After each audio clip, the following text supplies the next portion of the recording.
ka ba sa reincarnation o yung paniniwala na matapos mamatay ang katawang lupa, ang kaluluwa o espiritu, nabubuhay ulit sa ibang katauhan? Ito kasi ang naging teorya ng marami nung nakita nila ang litrato ng babaeng ito. Nakahawig ang larawang nakadisplay sa National Museum kahit hindi naman niya kadugo. Visited National Museum and found this photo of a girl and it kinda looks like me now and then. Mula sa hulma ng mukha, ayos ng buhok, hanggang sa kanyang mga ngiti. Ang babae sa larawan, para raw silang pinagbiyak na bunga. Oh my God, the resemblance! Baka AI lang yan, ate.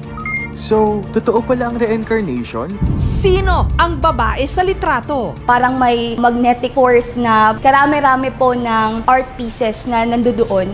Reincarnation o nagkataon lang? Ang unang naisip ko talaga, is this my second life? Or am I her reincarnation?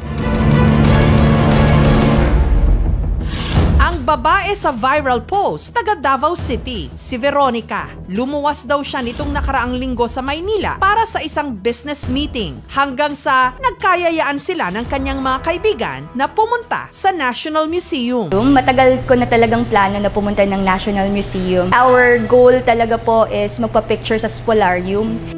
Sa kanilang pag-iikot, may kung anong puwersa raw ang parang humila sa kanya papunta sa isang obra. Yun na yung mismong portrait na unang-una talaga na nakita ko. Karami-rami po ng art pieces na nandoon. Doon pa talaga ako na diretso. Tumatawa pa ako, bakit parang nandito ako? Yung mga office mates ko pa yung nagpumilit sa akin na magpicture. Ito yung mga kuha na picture sa akin sa museum. Nung una, nakaganyan talaga yung buhok ko, nakalugay lang. Sabi ng mga kasama ko, itali ko raw yung buhok ko. So doon na nakita na mas kamukha ko daw talaga siya. Unang-una ko po talaga napansin ay yung ngiti namin. Our laugh lines are very similar. Yung kilay ko, hindi talaga siya pantay. Yung mata, pag nakangiti, parehong-pareho. Parang, ba't ako nandito sa portrait? Parang nananalamin po ako. Shock talaga ako. Kadami-daming tao na pwede mong kamukha ay makikita mo pa talaga sa National Museum. Nakakatindig balahibo talaga na, bakit kamukhang kamukha ko? Sino kaya yung babaeng to? Ang larawan, bahagi ng exhibition ng National Museum of the Philippines na Larawan at Litrato, Photo Oleo, and Picture Portraits in the Philippines, 1891 to 1953. Tampok ang 44 na Photo Oleo mula sa iba't ibang institusyon at pribadong mga individual at kolektor. Black and white na mga litrato na para mas lumutang ang detalye at ganda ng mga ito, pinintahan ng mano-mano. Ito ang popular na paraan ng portraiture noon bago natuklasan ang teknolohiya ng colored photographs. Nung napa-research na ako, nabasa ko na kinolekta daw yung mga photos from Panay, Iloilo, or Negros Oriental. Yung tatay ko po, originally from Barotac Viejo, Iloilo po talaga sila, or mga Ilonggo. Sa mga panaghinip ko noon, may mga familiar talaga na mga lugar na parang napuntahan mo na. Minsan, pagkagising mo, parang pagod na pagod ka. It's just like astral travel. Sinabi ko, is this my second life or am I her reincarnation? Nakakapanindig balahibo kung isipin. Si Veronica, hindi rin daw nakaligtas sa mga pagdududa sa kanyang post. In-AI daw, inedit ko ba? Sa mga bashers, sinasabi nila, ang layo naman, ang hawig lang, yung ngiti lang daw. Wala po talagang pangalan yung portrait. Ang ginawa ko is, binisita ko po yung Facebook account ng National Museum. Nakita ko po yung Photo Oleo. Luckily, meron po silang 3D or parang virtual tour. Doon ko na mismong nalaman. Parang on loan yung mismong portrait by Ambeth Ocampo. Alright, to answer all your questions, the woman in the portrait is Belen Ocampo. She's Ambeth Ocampo's mom.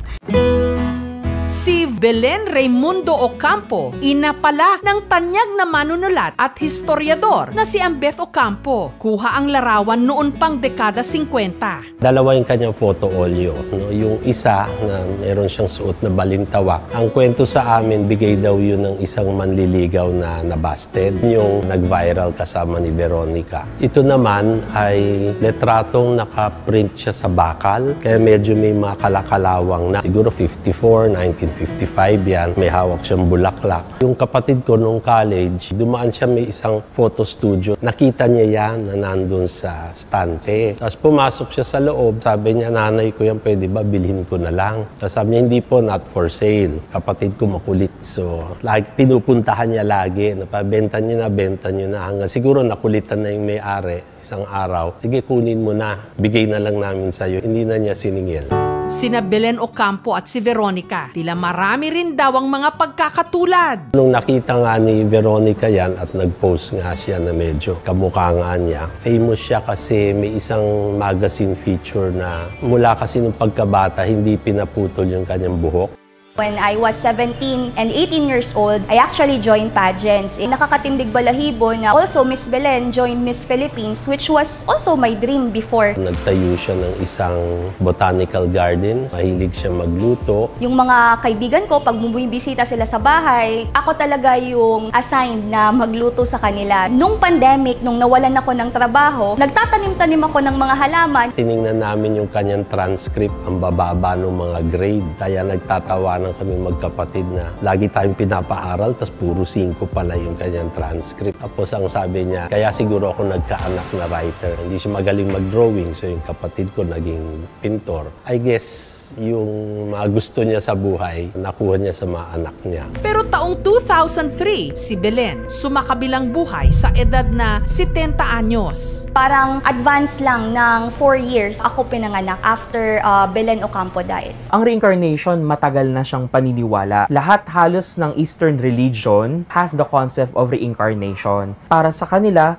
nagkakaroon ng cycle of birth and rebirth ang mga tao. Kasi pumapasok siya ulit sa isang cycle hanggat hindi niya natatapos yung cycle na dapat niyang ulit-ulitin base sa kanyang karma. Si Ambeth napa-comment na rin sa TikTok post ni Veronica. Doon na mas nag-blow up yung TikTok na post ko kasi sinasabi ng mga tao, ayan, anak na mismo yung sinasabi na magkapareho nga. Curious lang ako. Gusto ko rin siyang ma-meet kasi ano ba itsura niya talaga? Kamukha ba siya talaga? Makita natin kung ano. Totoo ba itong reincarnation, doppelganger? It's a once-in-a-lifetime opportunity. Sabi ko, thank you so much, sir, for acknowledging. Gusto ko talagang makabalik doon. Gusto kong makilala si Sir Ambeth. Gusto ko ding mas makilala ang nanay niya sa kanyang perspekto. Nito lang Biyernes, lumipad si Veronica pabalik ng Maynila para muling bumisita sa National Museum. Noong mga oras na yon, ang historian at anak ni Belen Ocampo na si Ambeth Ocampo naroon din.